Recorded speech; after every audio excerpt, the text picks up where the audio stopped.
Gawa muna tayo ng yummy salad. Ito po ang kakailanganin para sa ganitong klaseng salad. Isang buong pipino, binalatan at tinanggal ko muna ang gitna bago hiwa-hiwain ng maliliit. Lechugas. 1 can of whole kernel corn. 2 hard-boiled eggs.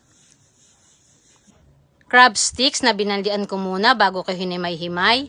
At ito ang bida, Cupid dressing roasted sesame. Napakasarap ho ng salad dressing na ito. Ito po ang rekomendado ko kasi sa lahat ng nabili ko, ito ang pinaka malinamnam. Nilagyan ko din ito ng isang buong mangga na hiniwa ko into cubes. At hahalu-haluin natin. And then papalamig-lamigin muna ng kaunti para more refreshing. And ready to plate. Napakasarap po. I-try nyo ang recipe na to.